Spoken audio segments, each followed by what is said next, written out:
Welcome back to the morning show here on Arise News. On Tuesday, a video showing 4 police officers manhandling and later killing 2 suspected unarmed robbers went viral on social media. While the policemen have been dismissed from service and are facing prosecution, this act of extrajudicial killing has once again raised the conversation on police reforms. Joining me now to speak on police reforms is the leading voice of the hashtag EndSARS movement, Segun Awosanya. Welcome to the morning show. Good morning. Good morning. Thank you very much for having me on your show again. Thanks for coming. So let's start with that tragic incident that happened when officers from the IBA division murdered unarmed suspects. So we can see the horrible footage there that went viral on social media. Let's talk about that and talk about extrajudicial killings as an abuse of the rule of law. Yeah, it's actually tragic that we live in a climate where crimes like this will be committed by people who are meant to keep us safe. And it also begins to tell us stories about things that are actually not going right or well within the structure of the Nigerian police and the general security system itself. Or let's even extend that to the criminal justice system, which is derelict as we speak. Nobody looks deep into how standard operational procedures are adhered to.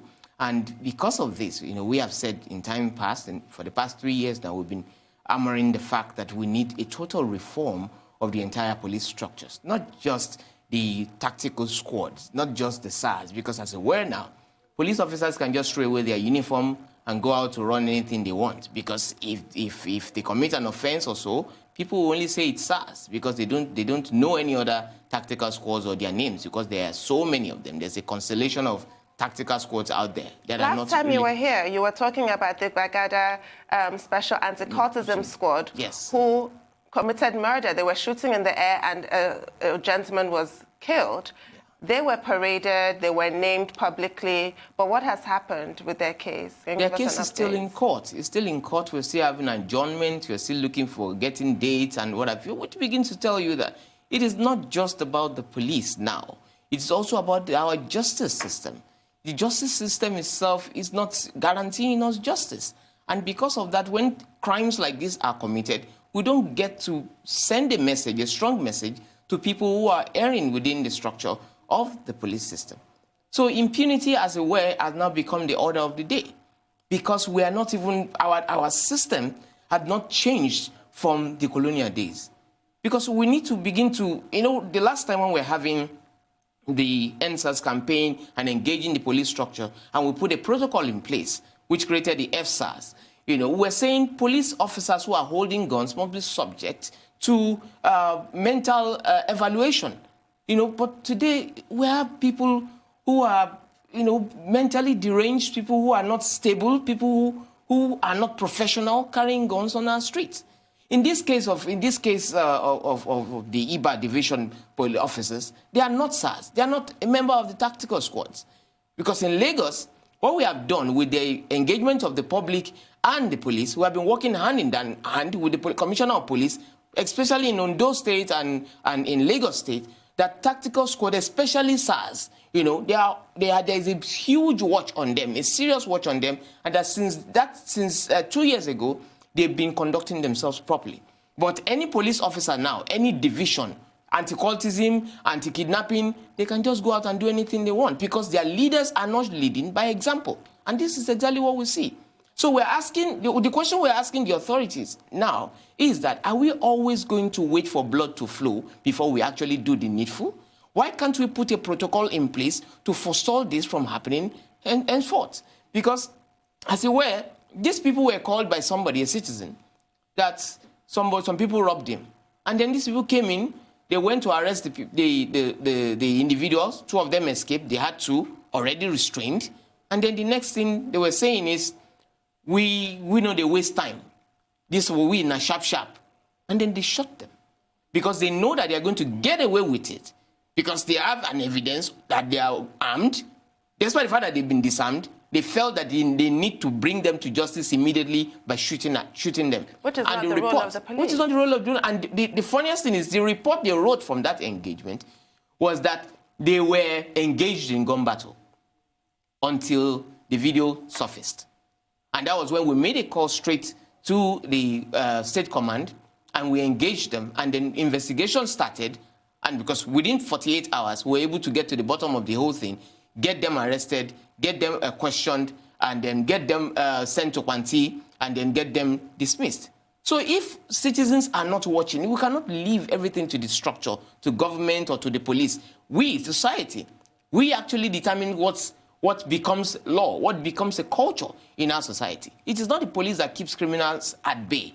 It is the society that says, we don't want this. And then the authorities will rise to the occasion, meet us somewhere, and get things done. So we are campaigning more for all of us to rise as one, to come together and hold people to account enough to ensure that we have a society that we deserve for the sake of our children. So let's talk about this atmosphere of impunity that you have created, whereby nobody is safe, literally. Not even the police. Look at what happened in Taraba with the kidnap kingpin, alleged kidnap kingpin, Wadume, and you had 3 senior police officers murdered in cold blood by soldiers. So even they are not safe in this atmosphere. And the fact that the public and the police have this fractious relationship, whereby if there's any sort of disorder, the public might not necessarily call a police officer. They might call in soldiers, but it's the same result, whereby people get killed, like the Isheri killings recently. What really do we need to start to discuss as a society at this moment? Because there's all the criminal justice reform that needs to take place. That's legislative, that's procedural. But really at the grassroots, what kind of reform can we undertake? At the grassroots, we need to continue to look at the conversion, the funnel conversion of the campaigns. Are people aware of what is going on? How aware are they of their rights? Who can they call? Who are the which organizations are bridging the gap in the meantime? What exactly are the authorities doing? So it's a multifaceted, engagement, which involves everybody. We cannot just leave it to activists, advocates, people in power, political parties, or even government themselves. If you recall, police cannot protest. They too are victims in this entire situation. But what we are saying is that we can begin to heal when we engage the people enough to know what their rights are. It is not sane and it is not lawful for police officers to stop you on the highway and demand to check through your phones. This has been the order of the day. Yes. Anywhere you go, every day, we engage these people on a daily basis. And we can tell you the level of crime. The people are complaining basically not about armed robbers these days. For the past 3 years, it has been about the police. But if you try to assert your rights, people are worried that they might be killed. Because what you've just said about people being stopped, they check their phones. I've heard reports, I've had this conversation with you, heard reports from people saying their phones were checked, the police went through their debits and credit alerts, decided how much they have in their account, decided how much they're going to request, and literally marched them to an ATM and demanded their money and took off with their money. This is how police treat citizens. What is the solution? The solution is simple. You don't need to quarrel with any police officer. Just flow along, get along, let them get the money, but report immediately. The moment we have had, at least in the past 3, 4, 6 months now, we've been recovering a lot of money. We've recovered over 20 million naira, from this alone. So we're working together hand in hand with the PROs of the police commands across Nigeria. So when things like this happen, we file immediately, we call them to order, they get those people arrested, they bring in the complainant, the petitioner, and they get them refunded. The testimonies and the feedback are there online. So we've been doing this, and we've been giving orientation to people. There are times when some people are even bold enough to call us when they are engaging these people, and then we address the case. Even as at this morning, when I was coming to the station, we had a call from somebody on the highway who was just arrested in Oshodi by Makinde police officers. They arrested him for no reason. They were demanding to check his phone. And the guy said, "Look, sir, you can't check my phone unless I'm under investigation." They said, "You follow us. You want to show that you know what you're doing. You follow us to the station." So the guy placed a call, and I spoke to them. And eventually, they were like, because first of all, these people are neglected. These people feel they need to oppress somebody to feel important in the scheme of things. So you need to let them know their role, remind them of their role in the scheme of things, that you are police officers. People should see you and feel confident enough to engage you, to say, "Look, I'm safe because you are here." Not to feel the apprehension for their safety when they are around you. So when you begin to let them understand that, look, we value you in society. We know your ills, we know your problems, we know what you're suffering, and we're trying as much as possible to engage the authorities to give assent to the police reforms. With the police reform and the Police Trust Fund Act being signed into law, there's going to be a little bit of reprieve from all these things that we're looking at. They are going to have, at least, be able to say that they, as police officers, they have a future. And these are the things that we're looking at. It's not just about finances also. It's about dignity, restore their dignity. Because right now, an average police officers don't have a future. They don't have a future. There's nothing they do that they feel they are valued for. And remember, impunity is peer-induced and peer-reinforced. In a police station where you have 6 officers, where 2 are patriots, there's no time. They cannot keep themselves for so long before they are either sent out of the place or before they are forced to naturalize and do what other people are doing. So this is what we are trying to prosecute. This is what we're trying to engage. This is what we're trying to, we're trying to walk in their shoes for a change and see what they see and begin to engage positively enough to make them see the light, while we also engage the authorities to answer their prayers. So with this, it's something that we all have to collectively do rather than just point fingers. Though, having said this, it is not that all police officers are evil or all police officers are guilty of this, but majority of them are. And once that testimony or feedback goes to say or show people that, look, there's no, anytime you see police, you have to brace yourself, then there's a problem. And this is what we're trying to deal with. Now, with the example that have been shown, within 48 hours, getting these people, making sure that they are brought to book, it sends a strong message to the police that there is no camaraderie anymore, where people will cover them. Many years back, when a police officer shoots or commits an offense, you never get to know who did what. They just sweep it under the carpet. Ranks, yeah. Just goes in like that, because amongst them, they will be telling themselves, these boys are good, who will be fighting criminals if we send them away. How many people are as bold as they are? But that thoughts now have been diluted because of the engagement of the society, of the people in society, citizens, involved in ensuring that this crime rate drops and that we have the end of impunity in our society. What was your reaction to the news that we now have a standalone Ministry of Police Affairs, once again headed by Mr. Dingyadi, or Minister Dingyadi of Sokoto State? Well, I must say that, I wouldn't say it's a welcome development on my side until I begin to see action or see something being done differently. Because there is a reason why we had the police under the Ministry of Interior before. Because we are beginning to look from the perspective of the fact that police is a service, not a force. They are members of society. The public and the police is one. And we cannot separate. There's no demilitarized zone between the two.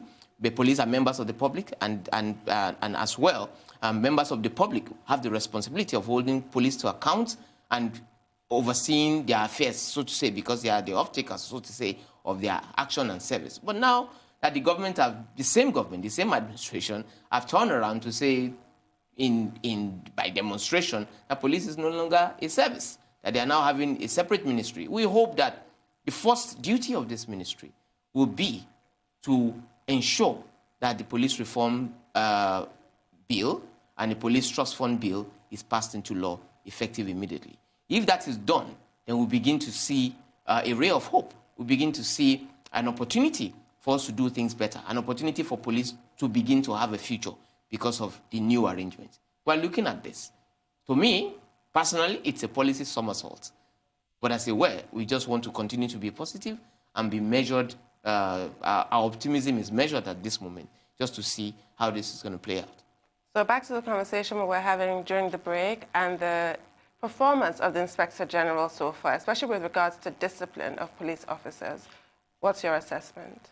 I think it falls below average, I must say, and I'm being very fair, because there are things that one needs to do as an Inspector General of Police when the feedback is bad. If you are a producer of something, or a software developer, or a technology deployer, and the feedback of your product is in the 90th percentile negative, you must be able to recall those things and then look at it again. When you came into office, you met some protocols on ground that ended the bloodshed and the bloodletting by police officers. And you repealed those things, returned tactical squads to Commissioner of Police who are already overwhelmed, and, despite our protest against this. And then since then, blood has resumed to flow on our streets. And despite all the killings and all, the IG of Police have refused to put a protocol in place. And what are these protocols? to even bring it down, first of all, let these people be subjected to mental evaluation. It is important. Most of them have traumatic brain injury. We don't know because there's no other reason, no other excuse. There's no other way you want to look at it. How you can justify a police officer who has the mandate to protect people shooting at them and standing by it, you know, and grandstanding. You know, there's no other way to explain it other than to first see why these people are acting the way they are acting first, before we cannot begin to say these people should be taken away from society or should pay dearly for their crimes. That's number one. Number two, if you look at the lackadaisical attitude of the police officers who no longer wear uniforms, who commit crimes on our road, it is alarming. Why is there no a protocol in place to say that police must wear their uniform, wear their name tags, and must be identified? Secondly, why is the force headquarters and the IG of police not releasing real orientation programs or information out to the public that it is illegal for police officers to look into people's phones? It is illegal for police officers who are tactical squads to man roadblocks and start harassing citizens who are traveling. Everybody is not a Yahoo boy because they have a phone. So these are things that we need to begin to look into. And since the IG of police have not done this, it begins to show the disconnect and the lack of sensitivity towards the plight of the people that you are meant to serve. So it's far below average from my own assessment. He needs to be more responsive. He needs to be more active. He needs to do more than he's doing already. I will not also shy from the fact that the office of the PRO, the force headquarters have been very cooperative, and so as well as the PROs across Nigeria and most of the CPs. But it must come from the leader. The IG must show that he's actually ready to serve the people and is ready to, respond to the clarion calls of the people.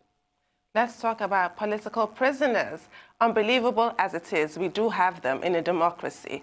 Famously, Omoyele Sowore has been detained now. This is his third week in detention. I know you're a part of that Revolution Now movement. Let's talk about that. The extremely serious charges have been levied against him. Treason, treasonable felony. Terrorism, which was also levied against Jones Abiri. And there's also the disappearance, because people don't know where he is, of Daditia, the outspoken critic. Daddy Yatta, the outspoken critic of Governor El Rufai. I know, Ganduje.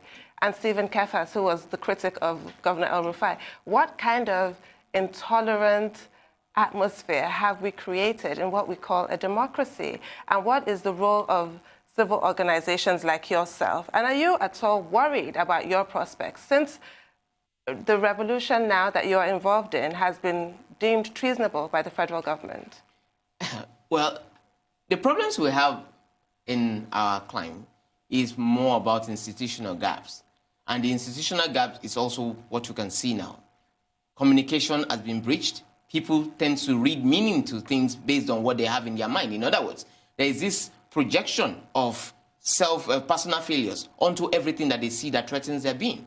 I don't see any reason why the people should be writing a new law for Nigeria.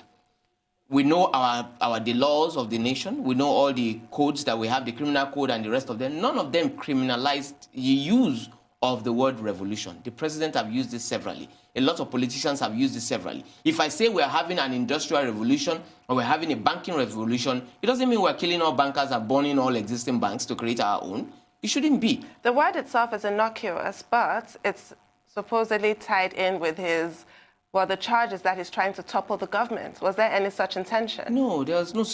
You can't topple the government. You see, we know what treasonable felony means.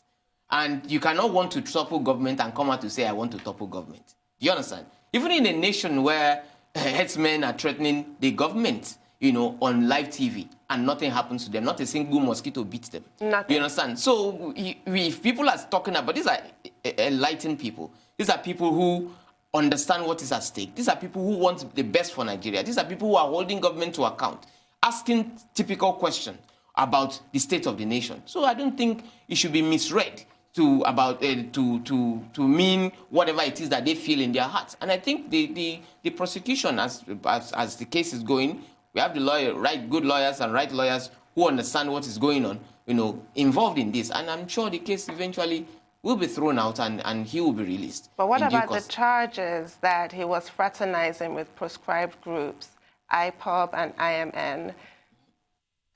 When you say proscribed groups, these are citizens of Nigeria. And the last I checked, the Constitution of Nigeria dictates that you have freedom of association. So it's not.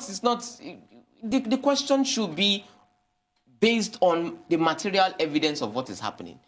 Have you found a cache of weapons in Sowore's coffers? Have you found Sowore raise an army against the government? Have you seen what exactly? Yes, because treason involves levying war against the state. Do you levy war without words? Ammunition, with words? So it is. So I think that our authorities should rise up and raise the bar intellectually when they are engaging a society that is far more advanced than their 1983 disposition.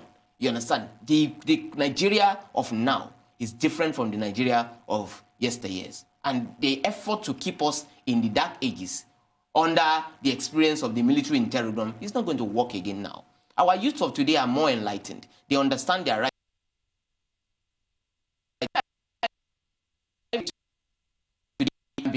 Demand the resignation of the president. Because that is not, we don't need any violent revolution. Also, you're trying your best to curtail that's what protest. We've been doing for a lot of... Because that's going to be my next question. It does appear that this effort to intimidate has been successful, because after August 5th, when protesters did come out, they were clamped down quite harshly. Many of them are still in detention. They've been charged. Nothing has been heard since. There have been no further... We have not seen one orange beret anywhere. So it appears that intimidation is working. There was a recent symposium that was convened for people to talk, express ideas. The police went there and tried to prevent it. In fact, they did prevent it, but after were allowed it to proceed. Are you intimidated, those of you in the movement? No, nobody is intimidated, because we know what we're doing and we know what we're engaging and who we are engaging. The only thing is the understanding and the strategy that you are deploying towards engaging a government like this. You know, a government like this that came in through protests. We always want to shut down protests to ensure their regime security at the expense of national security. But we are not intimidated, because we're not going to break the law. We're not going to break the rule. We're not going to break the rule of engagement. There's something called the conscious revolution paradigm, which means know the hell what you're doing. Understand properly what you're doing and your means of engagement. And the means of engagement, the terms you're using, the things that you're saying, must not be subject to interpretation. If you notice, we've been engaging the authorities at the highest level. The most dangerous thing to do in this climate is to engage the police, because that's the closest authority to you, and that's what government will deploy to shut down anything. Yeah. We have been engaging the police for how many years? We've not had issues with them, to the point where I've never been to prison, I've never been arrested, I've never been harassed, you know. So, and why is that? It's also because of the means of engagement. I believe that the communication gap in the Sowore affair is going to be cleared up in courts, and we're going to re-engage. The core is Coalition for Revolution is not an organization that is created to unseat any government. No, it's an organization that calls for reorientation, that calls for a change of mindset, that calls the attention of government to the pulse on the streets. Which is a necessary component in any democracy. Exactly. We have the G7 this weekend in Biarritz in France, and there are protesters there. Nobody's accusing them of trying to topple the government. Exactly. So I think we just need to raise the ante, you know, engage the police authority, you know, the authorities themselves, the government of Allah. This is the democracy. We have the freedom to express ourselves. We have the freedom to come together, you know, and so nobody is intimidated. You understand? It's just that for some of us, like our organization, Social Intervention Advocacy Foundation, we don't actually use protests to engage the government. We are advocates. So what we do is we dialogue with them, we sit with them, we point out things to them, salient facts to them, and we sit at tables with them. And then eventually, when they see from our angle and we see from their angle, we begin to put some things in place to ensure that the people on the street, to ensure that premium is put on the lives of every Nigerian. We don't have a lot of time, but in a few seconds, can you tell us how you got to that position of being able to dialogue? Because not everybody can even approach the table, much less be welcome to take a seat there. First of all, I can't say this is one thing that we did right, because there are several other things. Consistency is one.